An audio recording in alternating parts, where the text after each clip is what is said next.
بسم اللہ الرحمن الرحیم۔ السلام علیکم۔ آج کی ویڈیو میں بات کروں گا خاموش رہنے کے 4 بڑے نقصانات کی جو آپ کی زندگی کو مکمل طور پر تباہ و برباد کر دیتے ہیں۔ لیکن اس سے پہلے آپ کو خاموش رہنے کے چند فوائد بھی بتاؤں گا تاکہ آپ خود کو بہتر طور پر سمجھ سکیں، اور یہ بھی بتاؤں گا کہ کس جگہ خاموش رہنا بہتر ہے اور کس جگہ خاموش نہ رہنا بہتر ہے۔ خاموش رہنے کے فائدے۔ خاموشی آپ کو اپنے رب سے جوڑتی ہے۔ خاموشی آپ کے ذہنی تناؤ کو کم کر کے آپ کو باشعور انسان بننے میں مدد دیتی ہے۔ خاموشی آپ کو کامیاب انسان بننے میں مدد کرتی ہے۔ خاموشی آپ کو اپنے مقصد پر توجہ مرکوز کرنے میں مدد کرتی ہے۔ خاموش رہنے کے 5 بڑے نقصانات۔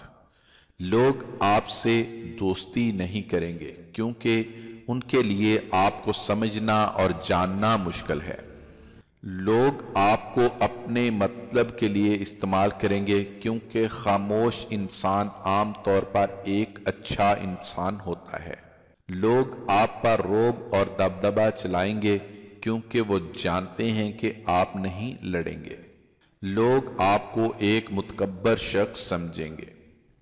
لوگ سوچیں گے کہ آپ ایک شرمیلے انسان ہیں، لہٰذا کبھی خاموش رہنا ٹھیک ہے، لیکن ہر وقت خاموش رہنا بالکل بھی مناسب نہیں۔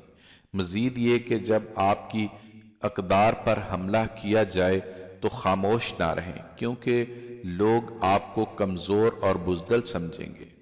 خاموشی بہت اچھی عادت ہے اگر آپ اسے مناسب وقت اور حالات میں استعمال کرتے ہیں۔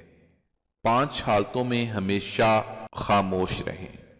جب آپ محسوس کریں کہ آپ کے الفاظ سے کوئی آپ کے جذبات کو نہیں سمجھ سکتا تو خاموش رہنے میں بھلائی ہے۔ جب آپ نہیں جانتے کہ کیا کہنا ہے، اگر آپ کو اپنے خیالات اور بعض پہلوؤں کے بارے میں علم پر شک ہے تو خاموش رہیں۔ جب کوئی آپ کی زندگی کے کچھ واقعات جذباتی طور پر شیئر کر رہا ہو تو خاموش رہنے کی کوشش کریں۔ جب کوئی دوسرے شخص پر تنقید کر رہا ہو تو آپ کو اس قسم کی منفیت کا حصہ بننے کی بالکل بھی ضرورت نہیں، اس وقت بھی خاموش رہنا سب سے بہتر ہے۔